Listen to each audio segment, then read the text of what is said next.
Okay.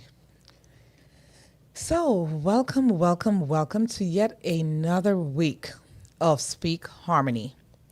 In the studio tonight, we've got two fantastic guests. But before we even go any further, we want to thank Speak Harmony, podcast supporter, our amazing guru, Mr. P, and APAT Media. So, guys, we're live on YouTube every single Tuesday evening, 7 to 8 p.m. And this episode, again, is brought to you by none other than APAP Media. And APAP Media is a photo and production full-service media company specializing in podcasting, multi-camera recording, video and live streaming services. You can contact them at info@apapmedia.com.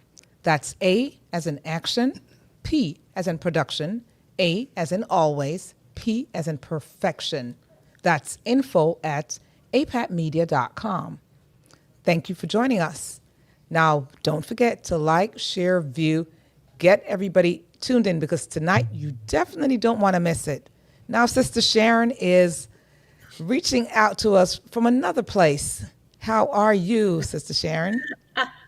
I am excellent. Thank you for asking, Sister Connector. Hello, Speak Harmony family. So I am here virtual with you, just finishing up some continuing education courses here in the lovely state of Massachusetts.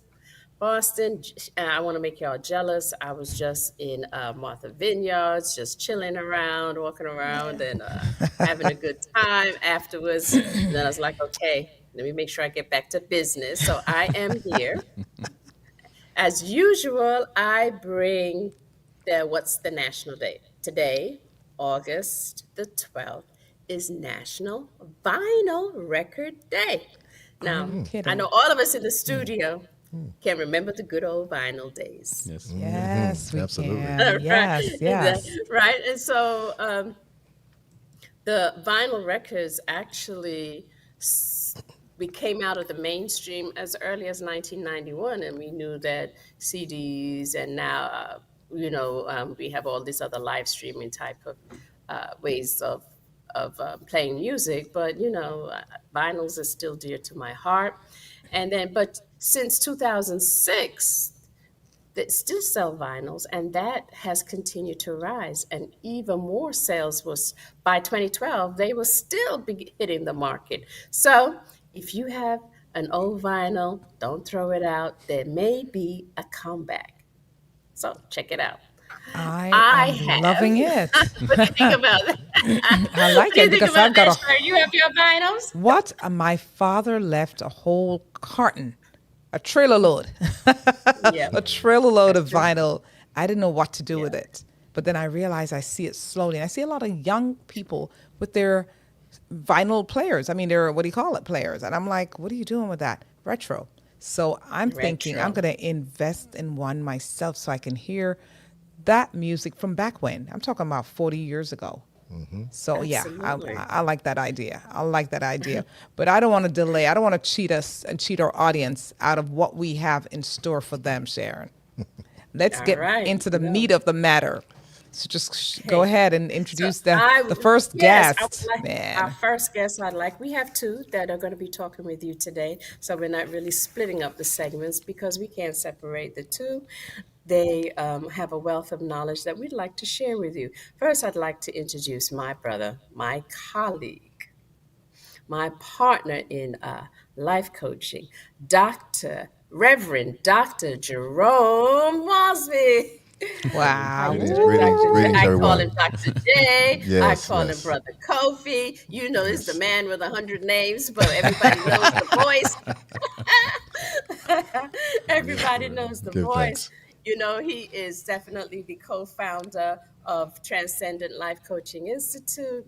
He's also co-founder and dean of the Theological Institute for Transpersonal Psychology. And he's a co-dean, and I am one of the deans. So, of course, I have the pleasure of introducing him to you all. And before we get started with you, Dr. Jerome, Sharon, it's so interesting. Sharon and I stay Connected. synchronized. So I was Yes. like, I have this other guest. And so when I said the name, she was like, oh, I know him. And so Sharon, I'm going to give you the I pleasure love it. I of love it. introducing another colleague, a powerful brother in the community. Go ahead, take it away, Sharon. And as usual, I mean, they are also connected. So we're in sync. Yep. We're Yes. totally in sync. Yes. I mean, really. Yes. Because Brother Warren, I met when I was with a youth camp that's organized, a community restore youth camp. He was one of the counselors that came in and gave his time, dedicated his time to the youth, to us. And let me tell you, when he left out of there, the young people were like blown away. They were like, my God, really? Is this what it's all about? So they got closer to, how would I say, got in touch with themselves. I mean, their emotional self, their emotional being. And they too wanted to contact him directly. There were some that were so interested and intrigued by him. Let me tell you, Brother Warren Mitchell, you're a force to reckon with, because I went ahead and I started digging, because I was like, who is he? He's pretty interesting. And I started searching around and I says, wow, he comes packing. So I've known him for a little over a year. Yeah. But he is a clinical social worker. He's a psycho-spiritual guide, a community builder, which we know for sure, who serves through his private practice. He's a journey of self-discovery. He's been with them for 18 years. That's the name of his practice. And he's been in the field for 35 where? Get out of here. Sure. We don't crack, right? Yeah, that's right. That's right. Don't That's crack. right. But he weaves an ancestral wisdom, therapeutic stewardship, and relational healing, transformative frameworks that empower individuals and communities. His work centers on cultivating self-love, guys, agency and divine feminine energy through rituals, visual models, culturally responsive practices. He's a passionate advocate for VI, and if you don't know what that is, Virgin Islands, guys. So yeah, I got my taste, my full taste of being around the VI folks. Shout out to Esther and right. Community Restore. The diaspora engagement, that's where he comes in. I mean, he's amazing in that space. So he does a lot of, design spaces for collective healing and visibility. He's grounded in depth in psychology, liberation, and he leads with authenticity, curiosity, and a deep reverence for the sacred process of becoming. Yeah, share. Ashe. Ashe, Ashe, my brother. ashe. Yes. Hey, Yes. wow. Yes. Man. So we're going to kick this into high gear right now, gentlemen. That's right. That's So right. if I might give you guys kudos for you to bring this collective consciousness together. That's right. And we talked about like minds coming together and the power that radiates from like-mindedness. So just for you guys to have this platform and the selective people that you bring on, you're to be celebrated as well. Ashe.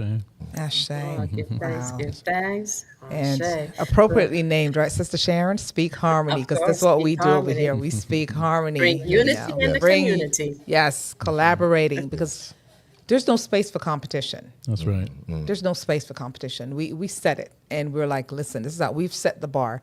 We're all about collaborating. There's no room for competition. Yes. And so we bring people together in unity, and we speak unity. But before we go any further, you cover a broad spectrum of disciplines. Today, in particular, we want to tap into domestic violence.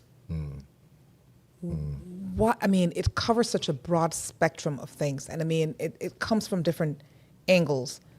Let me know, just touch on how this works. Domestic violence, because it looks like so many different things in so many different spaces. I'm going to start with you, Dr. Jerome. Yeah, sure. So for our audience who are maybe not familiar with it, domestic violence surrounded around power control.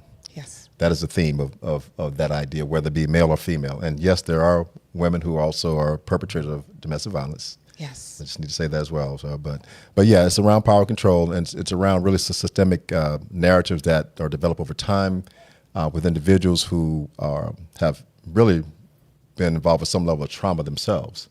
And so they project that trauma onto others. as one way of being, and attention getting.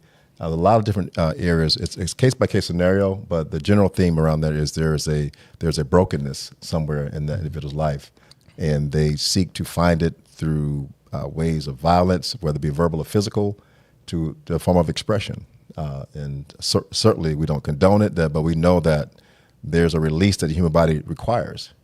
And depending on your state of mind and your state of consciousness, you'll release it in that form and that fashion. Of course. And so it comes out as power to take control. Now, metaphysically, we know that that's not the real power that we're talking about, right? That's correct. But that's a deviation of this Western culture defining domestic violence as power. But true power, we know, is very different from that. It's divine. Right? It's very divine. But for the sake of words, the semantics of words, that's what's in this country, in this world, that is stemmed off of power and control. Wow. Same question to you, Warren. I mean, your definition of domestic violence. I mean, where does it stem from, and how do you? I mean, how would you identify it? I mean, what are some of the telltale signs? Would you say? I would say violence is not always as overt and physical. It can be psychological, as Dr. Jerome mentioned. It is a violation of a person's agency, a person's autonomy. And a right to be. Any force, any violation that doesn't allow a person, especially within a system, in this case we're talking about family, but any system that's supposed to operate cohesively, and within that system, each members are supposed to trust each other and connect and to achieve a certain mission and goal. And if one with a particular power, position, authority violates that, I would consider that to be domestic violence. And as Dr. Jerome mentioned, that can take place from a variety of reasons. A lot of it has to do with unresolved trauma themselves that they have gone through, or conditioning. Some people may not have considered what they have gone through traumatic because it was the norm. That's what they know to be how things are. And we see within our culture, within various cultures, with regards to a patriarchy, there's a system that's set up that says men have a right to beat their women back in the day. Dominate. With as long as the switch is as big as their thumb. thumb. Yes. And there's different laws that those people in a particular position of power that they use against women, against children. So for them, they may not be operating from a place of trauma, just a place of conditioning. Yes. That is not healthy. Yeah. Wow. Yeah. What says you, Sister Sharon? Well, I totally agree, and I'm going to allow the experts to give that definition. What I'd like to do is expand upon that, because as you both know, since we all deal with self-discovery, and we know that it's about healing ourselves first. And so, Dr. Jerome, tell us a little bit about the Transcendent Life Coaching and how we start with healing self first, so that we can avoid the patterns of domestic violence. And then I'll go to Warren, because I know he deals with a lot of ancestral and personal self-discovery as well. Yes, yeah, give thanks. So as my brother mentioned, who, by the way, who's my clinical supervisor, by the way. That's my man. That's who I go to, right? But, for us as African-American people, I want to touch that first, right? Because what Warren described about that patriarchal, that idea about it's okay to beat women with that stick that's the compass of a thumb, that was more European heritage that is derived from. Now, where we come in at it, I don't know, but I just wanted to say that, right? And in terms of culture, and then in terms of that culture over time, there's the cognitive dissonance of African American people who have taken on some of the oppressiveness of the oppressor, right? So therefore, for me, recognizing how I see it coming into our community, it comes in that way, in a lot of ways. So just wanted to kind of give some highlight on us as well, in the influences, why we in our communities now are suffering from it more than ever before. But TLC is affectionately known, Transcendent Life Coaching Institute. we definitely start with the person. And we want to make sure that those who come through our process and get certified as a master life coach, that they've done the work on themselves first, because we know that if that's not done, then that person can very well end up being the one who's perpetrating more on that person because of their own stuff. All right. Correct. And so we process through a model. We have what's called a WOW model, my colleague, Dr. Faya, curriculum, and that we ask the questions about who are you? And, you know, and what's your purpose in life? So that brings up a lot of narratives that we wrote that are very important, and it's not to be Invasive or anything. evasive or Right. punitive. Right. You know, it's more about meeting you where you are, Yes. and preparing yourself to be in front of someone who's hurting, who's gone through some trauma, who's gone through some things that needs someone that's healed to a degree themselves in order to be able to position to serve them and to help them to go inside. Because our training in terms of that, I'll coin that phrase from my brother, journey of self-discovery, right, is to go inside about who you are. And once you do that, you're able now to have your own experience of transformation. So therefore now you can represent what transformation looked like by your own life. No shit. So it's nothing that you have to read about, but we know that our experience is our best teacher. Correct. I know we can read and know things from stem to stern in terms of reading and education. That's great, has its place, but it's nothing like the human experience. Right. So that you can kind of know and think about, okay, so how did that serve me or not? Is it working for me or is it not working for me? So those are the kind of ideas that we start off with before we get into the core competencies of coaching. So that's a very important journey that we found has been very successful. It's been transformative with lives that been through. We have over 150 graduates already to date. And so we just know that this going inside from our Creator has given us on the inside where healing and transformation begins, not on the outside. Right.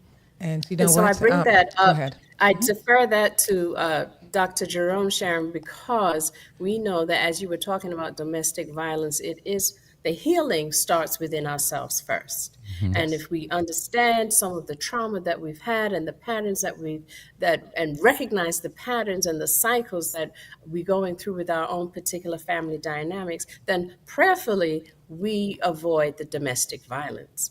And so hence, going into understanding our ancestral patterns, Brother Warren, Yes, tell ma'am. us a little bit of how you work with the ancestral culture and healing on that part, because I myself believe that there's a lot of ancestral work that needs to be healed so that we can continue to be living as whole, loving people as we are, to returning to the king and queens that we are, and bringing that full circle to the world at large. Sure. Yes. Well, I just recently developed a life coaching group for high achieving Black women, and I'm calling it Becoming Self-True the Ancestors Way. I'm also developing it for men as well. And Ancestry, when I told my group, is not just the traditional terms of ancestry. Ancestry to me is about returning to your inner knowing. And the origination and the original of that is the divine. Yes. That we all came from that. So we need to every now and then return back to who we are at the core. So that's the beginning, the blueprint of all ancestral. So we have spiritual ancestors, those who, as Dr. Jerome mentioned, who are in tune with their purpose and living and benefiting the community, that they are not just blessing their biological descendants, they're blessing others. When we celebrate Black History Month, we're not just celebrating Black history, who we are related to, but all those who have gone before us and have lived a certain way of life. And even in a lot of some African cultures, not everyone who has passed is considered to be an ancestor. If you have not lived a life that is worthy, that was blessing the community, you living true to who you are not one that they could call on for support in living your life.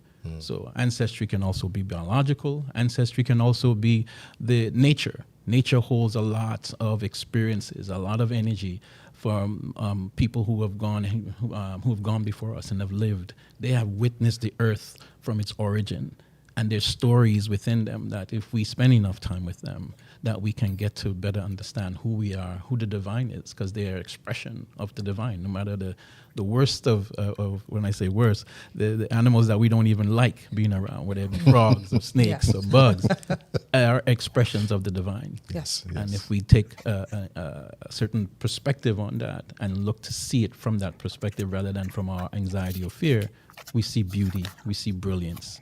That can remind us of who we are. Because certain people take perspective on us and may not like us. Right? It doesn't mean that brilliance of the divine does not does not reign within us.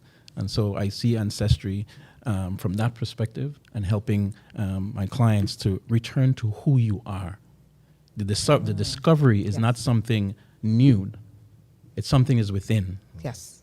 And so we have to look at all the stuff that is covering that brilliance, right? It doesn't mean that the brilliance is dead. We look at the sun. The sun always shines. It does. Right? Regardless. Regardless of what. Mm-hmm. It can be in the middle of the day when it's dark. Yes. Does that mean the sun is dead?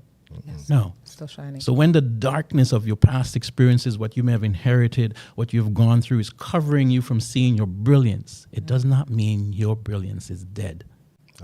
And so we have to find a way to uncover all that dark cloud from you so that you can begin to see. And sometimes a client may need to see themselves through our eyes because they have difficulty seeing it for themselves. Yes. And so it's important, as Dr. Jerome mentioned, that we have to make sure that we're dealing with our stuff. So when we deal with our clients, that they can see their brilliance through our eyes and they can begin to believe in the wonder of who they are. And that leads me to a question, because what happens 9 times out of 10 is that the professionals are there and we're looking at them for the answers. We look to you guys for the answers. But people don't understand. We don't understand as the clients, so to speak, that you too have to seek healing. Oh, yes. You had to. Because, there's none without blemish. Right. You know, we've had trauma from childhood. From parental, you name it, we've had it. And so to get to that place where we're healed, or we're comfortable enough to be able to share and to shine. Right. That's right. And to shine. Yeah. We must heal. And so it's not perfection that we're looking for. That's right. We're looking for people who can move that needle along, move people along, because what's happening is that we find that in life, people, I always put it this way, we go from one relationship to the other, and we just keep we keep grabbing the luggage. We never unpack the luggage. Right. So we're taking that same, they always say, you take the same old luggage into the relationship, and we just keep going instead of unpacking it, cleaning out, get rid of all the muck, and dealing with it, just handle it. And so it leads me really, in that place where I would say, what are some of the signs? Because we're delving into domestic violence. We're going back there because it takes on so many different forms. Isolation, bullyism, whatever. How does one identify, and that's a tough question, I know, but how does one identify that someone's going through domestic violence? Is there any telltale signs that you would say, you know what, check into that, and what do you do when you see that? Well, I would say, I want to touch something that Warren touched on about this darkness and light perspective, that they're both necessary. So the work that we do is to have you look at the darkness, look at the shadows, because it's here to serve us as well. Not just the light. The light is obvious, right? And the sun, but also the darkness also serves us as well. And so there's several dichotomies to understand about this experience, this human experience, about that darkness and light experience. And so when we find domestic violence, you find people in a dark space, a very dark space, right? And in that space, it's become habitual. It becomes customary. It becomes the person tells themselves, well, yeah, it's everybody else. It's not me in my dark place. If they would just do right, I would be okay. So it's their problem, not mine. And that's a major problem I deal with the male perpetrators. And that is really? With this false identification of manhood and the I want to say the customary, the traditional way to show my manhood, my masculinity, we've been misinformed. Wow. Seriously misinformed Unpack that, about please. what masculinity really is. To really understand masculinity, you must understand femininity. That's another conversation, but I digress. So, but that is where it lies, where we have a false sense of being men, and so this whole swagger, machismo, the whole thing has been misidentified, and we've been misinformed. And run amok the whole thing with that. So what I find is that in most cases you're dealing with that lie about your manhood, and everything derivative around that it shows up in that way, because of how I see myself, how I describe myself as a man is going to be permeated and put into my relationships of all kind, right? So the work with that, and to realize that the demonization that is going is happening within. And for us to find out what's going on with you as a man, how are you defining yourself? We in our classes, we use a phrase by Viktor Frankl says, suffering ceases to be suffering when you give a new meaning. So our goal is to help these men, these perpetrators, find new meaning about what true manhood is. And when you do that, they start realize, oh, wow, that's where I've been messing up. Right. I've been falling on this falsehood of how I see myself as a man, so therefore I've been perpetrating a lie all this time. So yeah, there's going to be consequences. Yeah, that's why I got locked up. Yeah, that's why I can't see my child now, because I did the damage by me thinking that I'm being the man. Being tough and rough and tumble, right? But You don't have realize. emotions. But don't realize how is that serving you. Look at what's happening in retrospect to how you behave and how you present yourself as that man.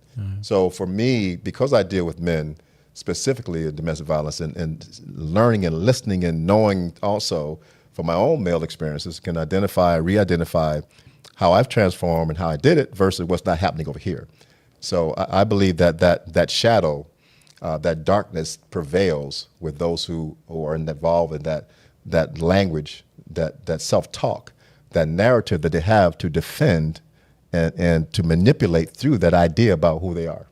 How do you identify that, though? Because, like you said, the macho or that big, bold image that's forced on them societally. Because I mean, that's what it is. We would hear stuff like, men don't cry. A lot of BS. Real men don't cry. Yeah. Nonsense. Right. Real men have emotions. And that's the takeaway for me. So crying is a part of it. I mean, showing your emotions. To me, real men show emotions. Right. Real men show emotions. Because what's going to take it? You have tear ducts like I have tear ducts. That's right. So I'm saying that you must show your emotion. Absolutely. Okay, to be human. Yes. So, and I'm sure you've come up against the hard wall with men, especially our men, saying, "Hey, I'm good." When you're really Quite not. often. Right, you know what I'm saying? What's going on with you? Oh, I don't need to go see no shrink, or I don't need to go see anyone because I can deal with my problems. So the statement is, she should be here, not me. Right. That's it. That's it. That encompasses what they don't say when they say that. yeah. They're saying all of what you just said. Of course. When they pass the buck on the very person that's the victim. So, Right. Yeah. And so you also said something earlier that, women are perpetrators too. Yeah. And 9 times out of 10, we feel as though men are the problem. I mean, they are. It's typically who's inflicting and who are the perpetrators. But females can stir that up. Because when a sister, I'm looking at you. A scorned woman. Oof. Look, Dr. Jerome, you walked in and I'm like, I would be intimidated. I would not be flying in your face. But there are women who just feel like, you know what? You got home. You're supposed to be here at 10 o'clock. And it's 5 minutes after 10 and you're late. And she's going to get up in your face. And I'm thinking, oh, whoa. You know what I mean? Yeah. To me, when that happens, when that kind of stuff happens, we say, well, you know what? She's only a little person. She's small in stature, and you should know better. You're a man. Man up. Yeah. So provocation, provoking, yes, right, and emasculating, yes, certainly doesn't help the situation with a brother that's already angry. It's already, and you know that, but you know that you can pick the phone up. You go ahead and go there. I can pick the phone up, and we'll see what happens. So, but is that our sisters really do need to realize that how they provoke that which person's already, and usually there's signs. And we're not justifying that. No, by no, any means. no. But there's signs. Yeah. There's signs where one chooses to ignore because in relationships, I'm going to be the one to help you get better, and I'm going to be the one to show you and all those things. In reality, you saw the signs, and so you ignore the signs based on economics, whatever case may be. Their own personal issues. So it's so much wrapped into domestic violence besides the perpetrator. That's Yeah, right. And I'd like to introduce the feminine energy because I know that Dr. Jerome works a lot with the masculine, but then also, Warren, you are introducing this feminine divine. What does that really mean, the feminine divine? Because it is a point that the society has it set up that the women can say and do anything to the brothers and get some kind of validation for themselves, but that it's a real thing that women do provoke. Right. It's a real thing that women have been hurt by men, but it's also the feminine divine energy. And if we were to get in touch with that, could you speak a little bit to that? Yeah, sure. I see the divine feminine as similar and similar to the divine masculine as expressions of the divine themselves. I think when we look at the divine, called God, Jehovah, whatever the name that we use, both energies come from that essence. So God is not one over the other, right? So the divine feminine is that aspect of God that is within the woman predominantly. It's also in man. It's also in the man, but not as dominant for most men, for most of us. Women have that energy within them as a dominant feature of their energies, but they also have masculine energy. So when I say divine feminine, it is that the woman who's in tune with who she is and recognizes the benefits, the strength of being gentle, of being firm too, of being fierce, of being intelligent, of being wise, of being compassionate, of expressing love in times when it would look like you shouldn't show no love. The strength of vulnerability. It's a powerful, powerful aspect of divine feminine that we don't learn. We have in the toxic masculinity have seen vulnerability identify vulnerability as a sign of weakness. Right? Yeah. To prevent us from ever being vulnerable. That's one of the reasons why men don't want to be vulnerable, because it feels awkward based on the conditioning and this narrative that has said to do that is I'm being less of a man, I'm being a woman. Yes. And to be a woman means I'm being less than, not just a man, but less than human, almost in a sense, a lower form of human. Yes. So divine feminine doesn't see that. Divine feminine, if a woman is truly operating in her divine feminine, an unhealthy masculine will be intimidated by that. Wow. Absolutely. I like that. I like that. Absolutely. I really like that. But that's so true because, I've seen it in action when I do couples counseling with my practice as well. I see that. I see it right in front when she says something. I can see the squirming. I can see the grit in the teeth. And when I say something because they're there in my presence, they go back sometimes. But it's so true, Warren, that it's intimidating to see that nurturer, because that's what they're really seeing.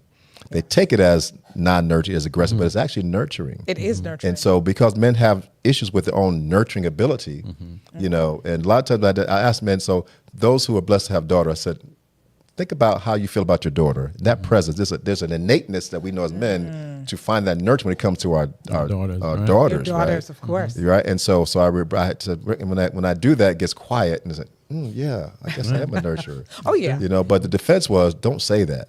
Because now you're saying I'm gay. Now you're saying I'm something else outside of my masculinity, and I don't want to hear that. And you're lowering that level of masculinity, and they don't want that. But we've got some guests online. Thank you so much for joining us, Michelle. There's Monifa. There's Manera. Well, listen, I know Michelle says, "What a great insight into past trauma." She says, "Say more." She wants to say more on that. Then Monifa says, "I appreciate you both so much, and the balanced perspectives you each use in both your personal and professional practices." Yeah, sure. Give thanks. Give thanks. Yes, And yes. then Queen Minerva, yes, she says, "I love that." Because, again, I still maintain that to be a real man is a man who shows emotions. Absolutely. Shows his emotion. I mean, when a brother says, "Hey, hon, I love you," and especially our men, because we're thinking it's a European thing, or it's, and no offense, Dr. Jerome, but it's an American thing, because from our other culture, from the Caribbean side of it, there's certain things that as a culture we're not it's not ingrained in us. It's not a part of what we do as a society. The simple things like telling us the three words, "I love you." And people say, "Well, yeah, you're just saying that." "I love you" is an action. They are action words. So when you say you love me, show me.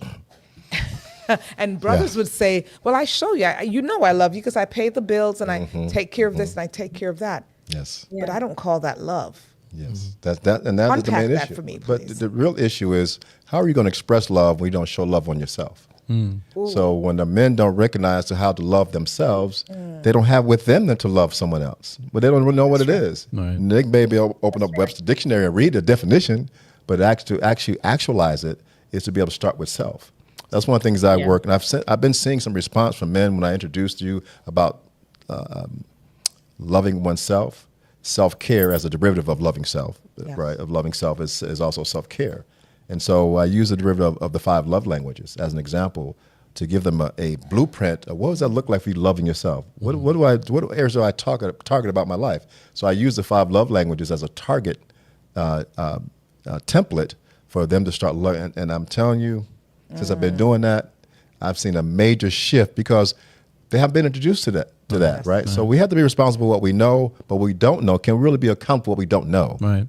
And so that's where we come in at, for us to be in position to help you go inside, not to tell you what to do, Right. but how to go inside and do this get into your true nature about loving oneself. Once you start loving yourself, then now things come out, they become easier, things become more apparent, and certain negative aspects of one's personality will show up because it does not represent love.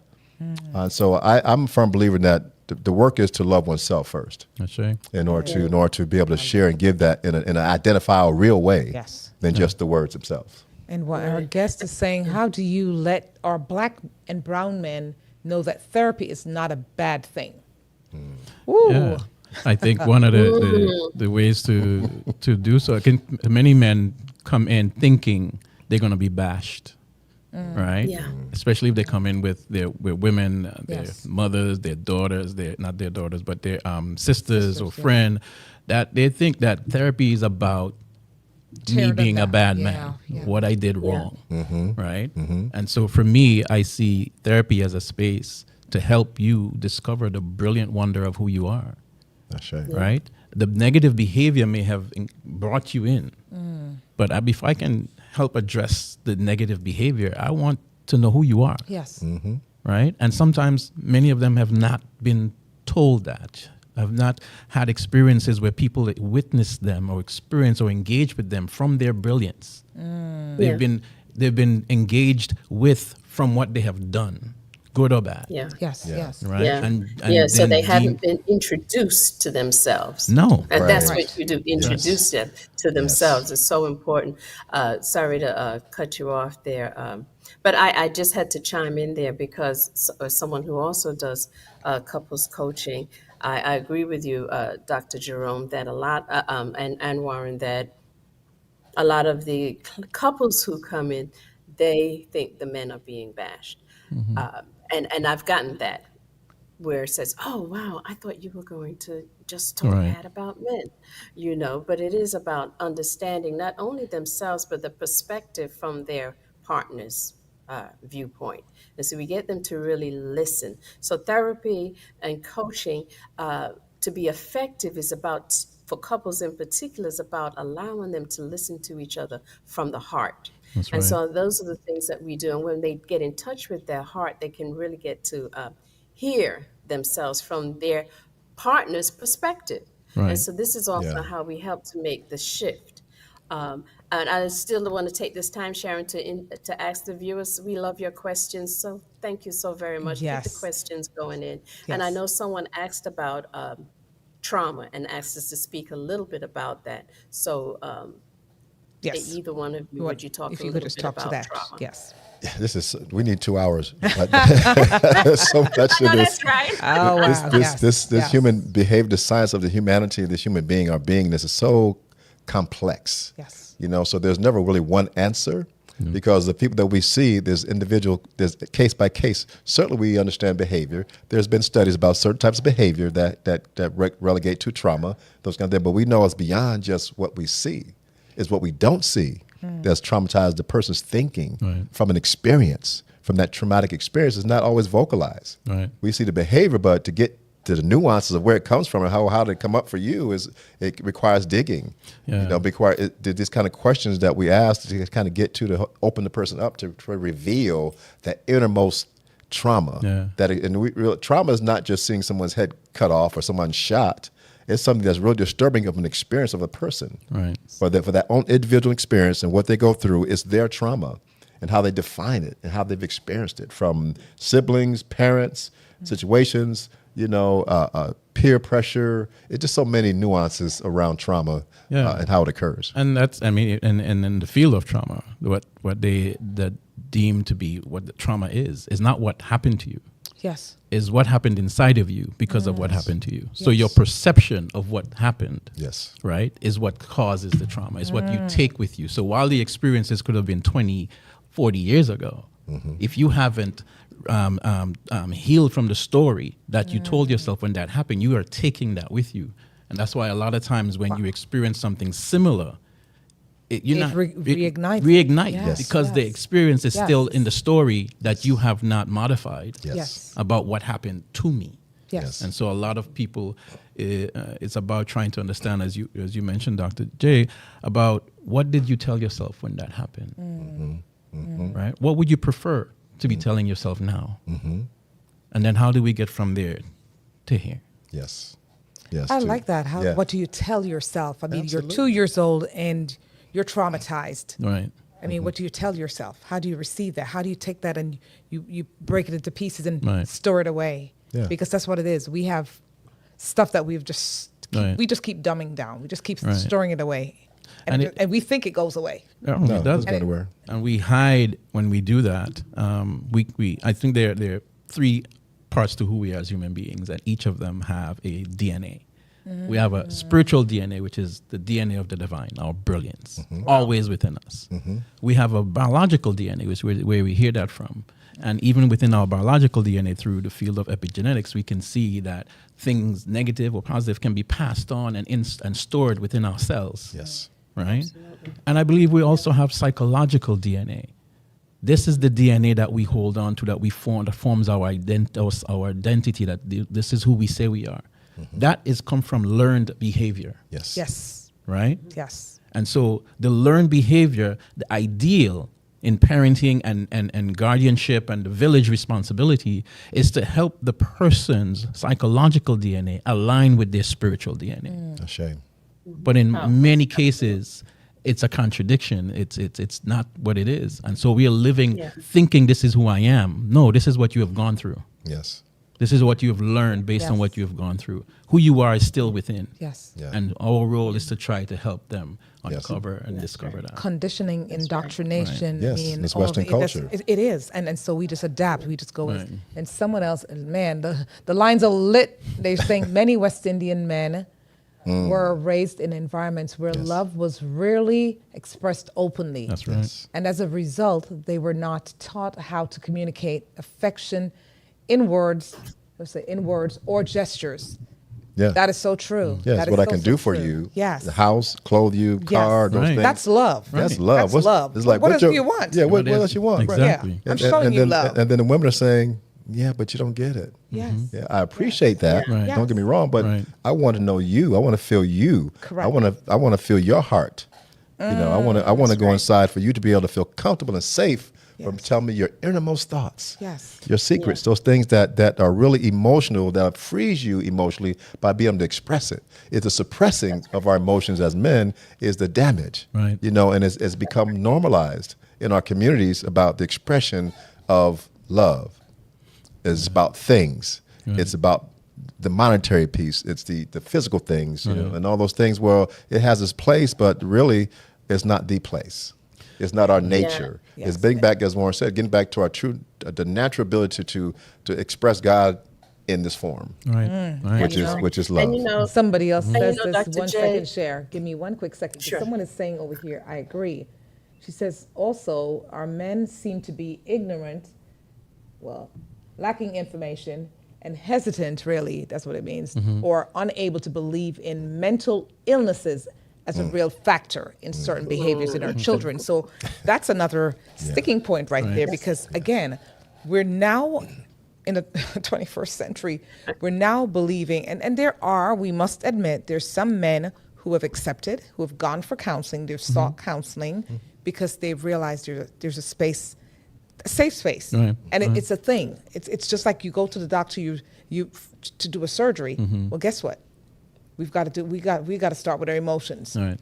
We've got to start with those kind of spaces. But you know, I honestly think, and it's just a thing where we have to be very gentle with our men.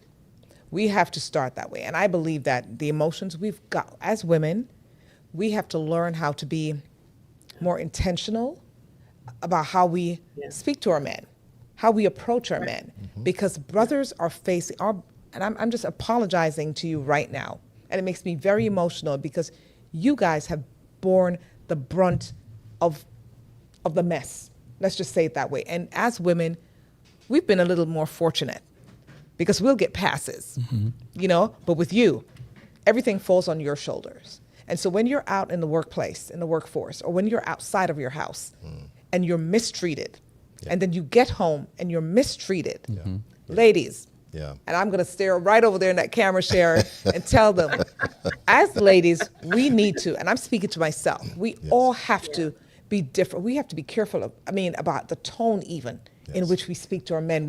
When you have had a hard day at work and the supervisor's been so bloody nasty, right? And you come home and your lady tells you, man, you're whatever it is, and starts nagging. And let me tell you, you don't want to be getting screwed over outside and come home and get the same treatment. It's not cool. You get home and you're not having a good day, hon, what can I do for you? You know? I mean, really. So I know, Sharon, you had a question. You had a question, you had a statement. Go ahead. Let's hear it. I wanted to bring in a couple of things, and we were winding down in time, and I definitely want to make sure that we talk about Brother Warren's upcoming 90-day transformational journey, and I definitely want to make sure that Dr. Jerome gets to talk about TOC and the transpersonal psychology, the other program. Don't do that in Dr. J. You know, it's always a tongue that's twister the other for one, me, yes. even though I'm the dean. So we're going to start with you, All right. Warren. But before we do that, Sharon, I did want to say, because there was something that you said, sometimes we dumb down, both as men and women, as far as our feelings. The feelings get stuck. But it's not only just being dumbed down, it's the fact that, you know, sometimes the heart protects us, and it's the protection that makes us not want to reveal. And I also wanted to bring out the other thought is that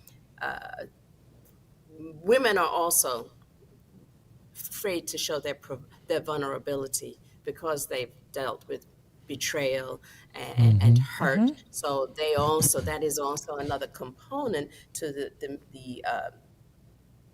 the relationship and how we can't move forward. And we know that if we can't deal with ourselves and we can't build happy, healthy relationships, then everyone, the community at large, is hurt with that. Correct. So I just wanted to just add those 2 points that, you know, in trauma situations, it doesn't come up because our heart and our brain says, that's a danger zone, don't go there. And that's the reason why we have facilitators like Dr. J, Brother Warren, and myself.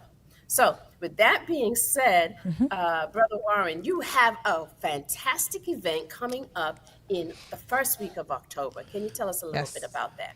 Well, I recently started a life coaching program targeting or for high-achieving Black women. It's currently going on for my first cohort, so we are in the middle of it. I plan to start another one in the first week of October. It's called Becoming Self-True, the Ancestors Way.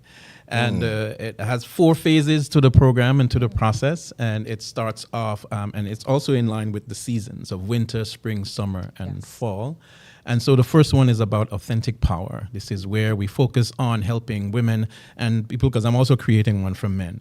And so we helping women, men, and young adults that we are creating one for to come into the power of who they are, in spite of what you have gone through, where you have come from. The essence and wonder of who you are still exists. And I believe to help us better understand who we are and to nurture who we are to come out, we have what I'm calling a personal culture.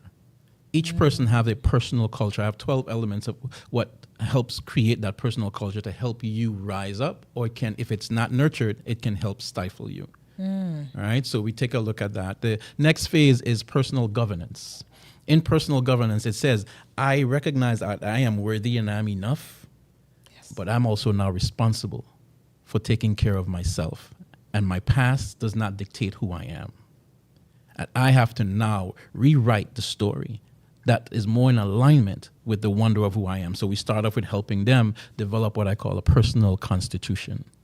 So each person has a personal constitution that sets the boundaries about what it means to take care of self and what energies you allow to come in and what energies you allow to come out of you. Because whatever it is coming out of you, you're saying is a reflection of you, right? And then we move into resonance.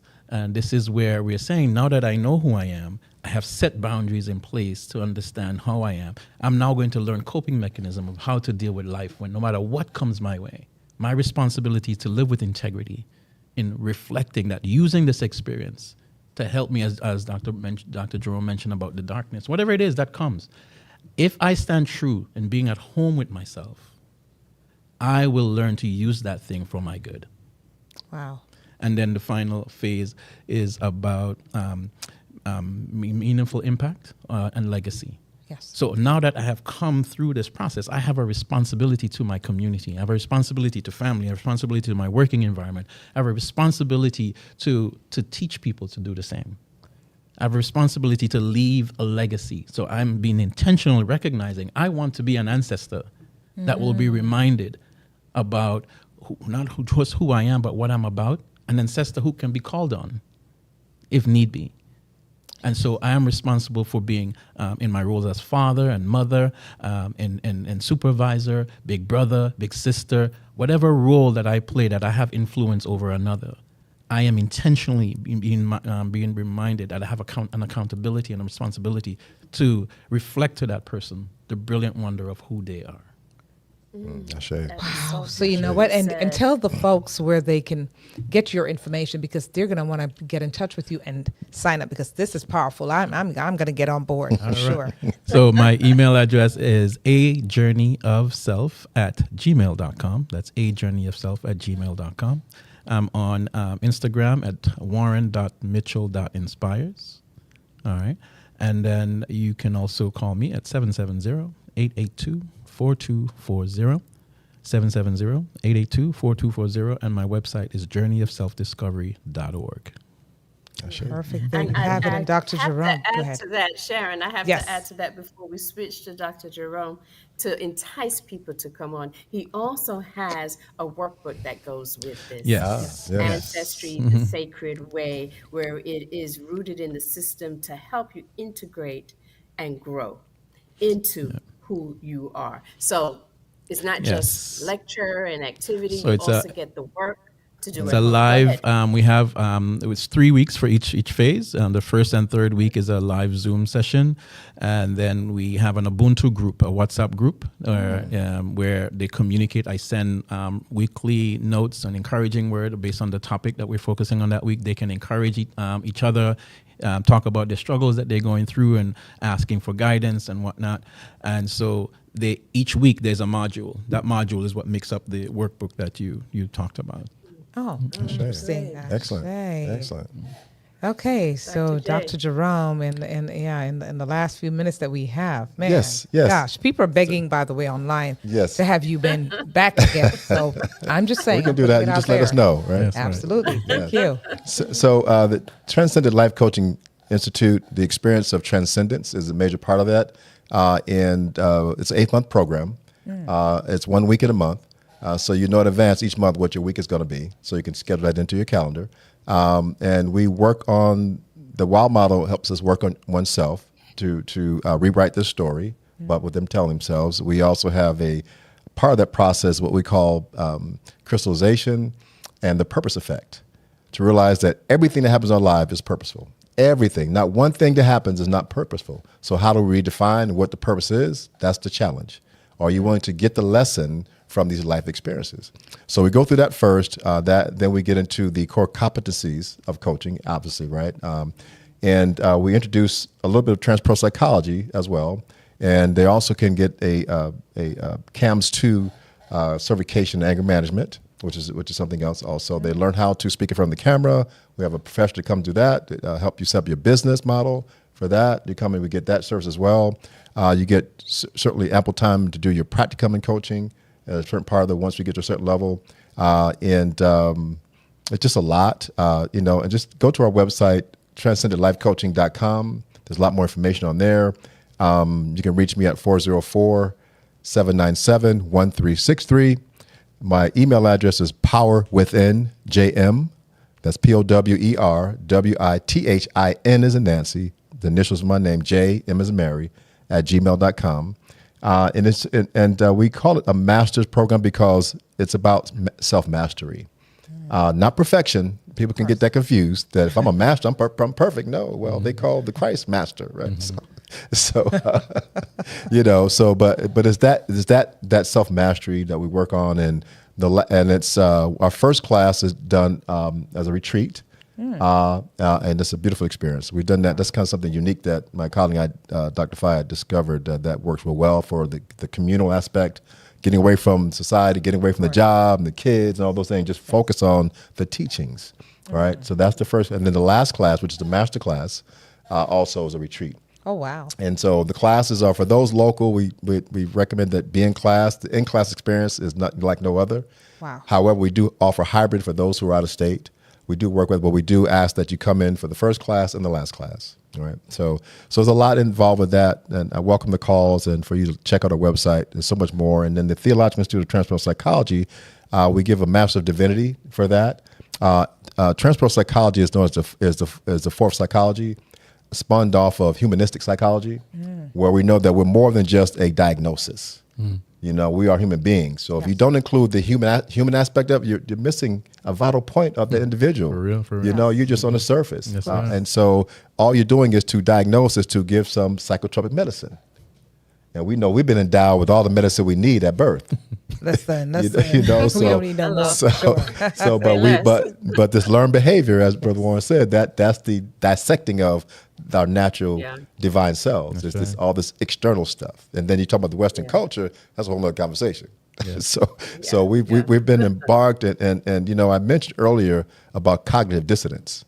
We as African Americans don't know that's happening. It's happened to us. We don't realize it. Yes. That's where the self-hate comes in at. Yes. That's where these crimes against each other. That's what it is. We're emulating the oppressor. The miseducation. The miseducation of come on. We have a whole nother Afrocentric study here, right?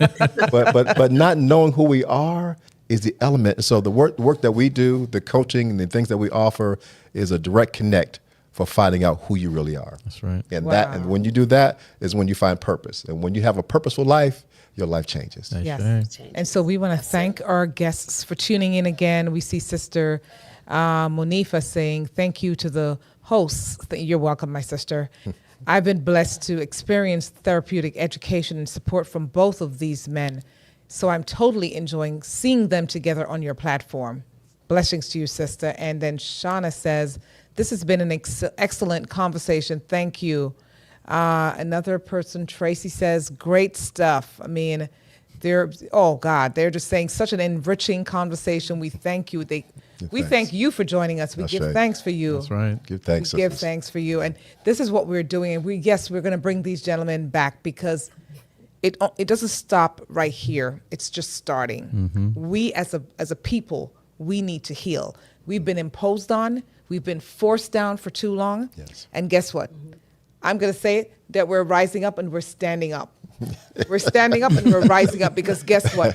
Right here, we're speaking harmony. We're speaking into our children. We're speaking into each other. That's right. Into our brothers. And we apologize for how you've been treated. We apologize for how you've been treated. We apologize to you as well. Absolutely, we for how we've apologize. treated you. Yes. So Yes. it's all around. Yeah.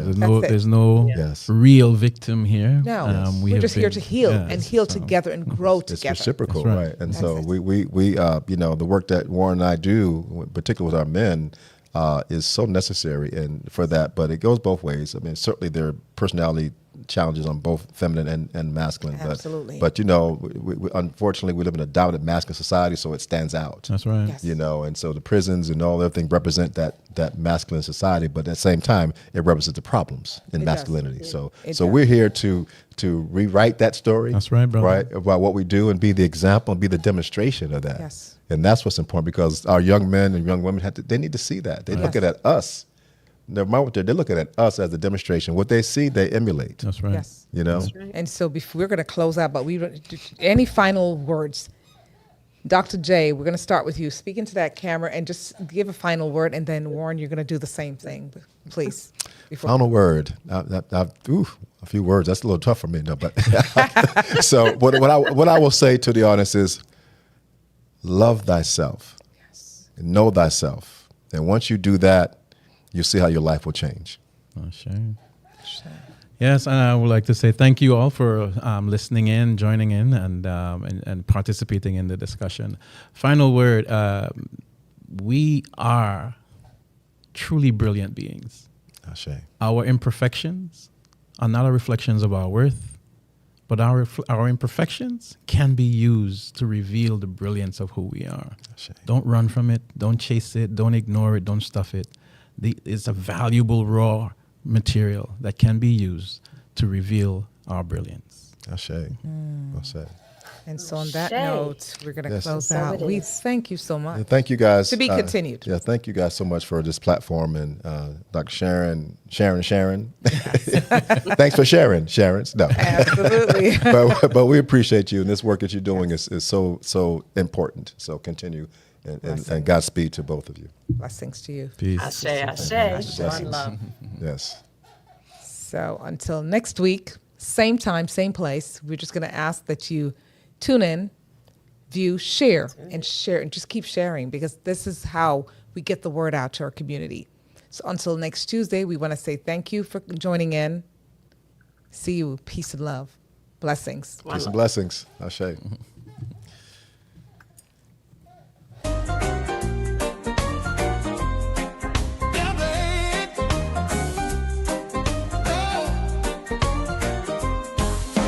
Meetings of the mind where wisdom is shared. Tamara and Sharon, a duo prepared to light up the path, to bridge every gap. Access Sharon. meets opportunity, there's no turning back. All right. Forward with fortitude, the future's in sight. Together